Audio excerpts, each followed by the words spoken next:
کہ وہ قدرتی حادثہ نہیں ہوتا بلکہ اللہ کا، بولو بھائی، عذاب. یعنی عذاب کا مطلب اس کی کوئی لاجک نہیں ہوتی، وہ خود بخود ہو جاتا ہے، کوئی وجہ نہیں ہوتی اس کی.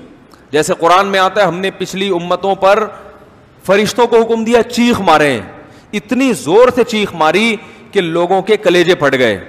اب چیخ مارنے کی تو کوئی سائنٹیفک لاجک نہیں ہے نا، کوئی سائنسدان نہیں کہتا کہ فرشتہ لیبارٹری میں آ ہی نہیں سکتا، وہ روشنی ہے، وہ نور ہے، وہ مادی چیز نہیں ہے.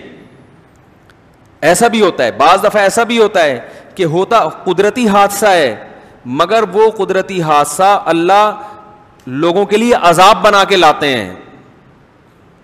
اس کی مثال ہے جیسے آپ بیمار ہوتے ہیں تو بیماری کی بھی تو کوئی لاجک ہوتی ہے نا، لیکن لاجک کے باوجود وہ بیماری آپ کے لیے رحمت نہیں ہوتی بلکہ اللہ کا عذاب ہوتی ہے. بھائی اللہ تعالی آپ کو نقصان پہنچائیں بغیر لاجک کے یا لاجک کے ساتھ، اس سے کوئی فرق تھوڑی پڑتا ہے، نقصان تو ہو رہا ہے نا. اس میں اللہ کا ارادہ کیا ہے؟ آپ کو نقصان پہنچانے سے مقصد عذاب دینا ہے یا ویسے ہی ایک فطرت کا جو اصول ہے اس اصول کے تحت آپ کو نقصان پہنچایا جا رہا ہے؟ یہ فیصلہ کون کرتا ہے؟ اللہ کرتا ہے.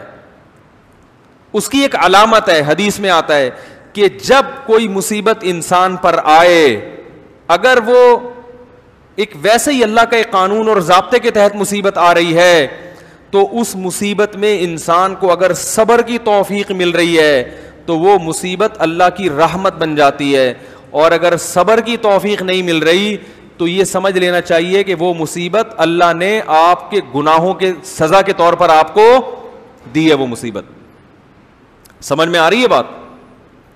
تو بسا اوقات تو کوئی لاجک نہیں ہوتی، ویسے ہی جیسے قوم لوط پر عذاب آیا اللہ نے اٹھا کے الٹا پٹک دیا، اور قوم سمود پر عذاب آیا، قوم عاد پہ عذاب آیا ہواؤں کا، وہ واقعی عذاب تھا اور آج بھی آتے رہتے ہیں.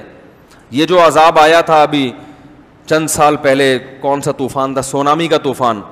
اس کے بارے میں بھی کہا جاتا ہے کہ سائنسدان کیا ہیں؟ پریشان ہیں. یہ اتنا بڑا طوفان اچانک آیا کیسے گیا؟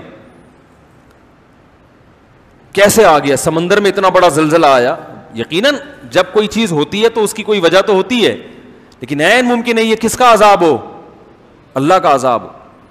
اور اتنی بات تو یقینی ہے کہ اگر اللہ کا عذاب ہو یا نہ ہو، اتنی بات تو عبرت حاصل کرنے والوں کے لیے ہے کہ یہ جو دنیا ہے یہ قابل اعتبار نہیں ہے. ان حادثات سے اتنی عبرت تو بہرحال ہر ایک کو حاصل ہو جاتی ہے کہ بھائی کچھ بھی کسی بھی وقت تمہارے ساتھ ہو سکتا ہے، لہذا دنیا سے زیادہ دل مت لگاؤ. یہ عبرت تو کافر کو بھی ہونی چاہیے. دیکھو انسان کتنے اسباب اختیار کرتا ہے اپنے بچاؤ کے، پھر بھی ہلاک ہوتا ہے کہ نہیں ہوتا؟ اس کا مطلب قدرت نے اس زمین میں ایسا نظام بنایا ہے کہ آپ اس زمین میں اطمینان کے ساتھ زندگی نہیں گزار سکتے، اور اللہ چاہتا بھی نہیں ہے کہ اطمینان سے زندگی گزاریں، کیونکہ اللہ نے اس دنیا کو اصل نہیں بنایا. تو یہ جو دنیا میں مختلف قسم کے عذاب آتے ہیں، مختلف قسم کی، چاہے قدرتی حادثے ہی ہوں، لیکن اس سے اتنی بات بہرحال ثابت ہوتی ہے کہ بھئی یہ دنیا قابل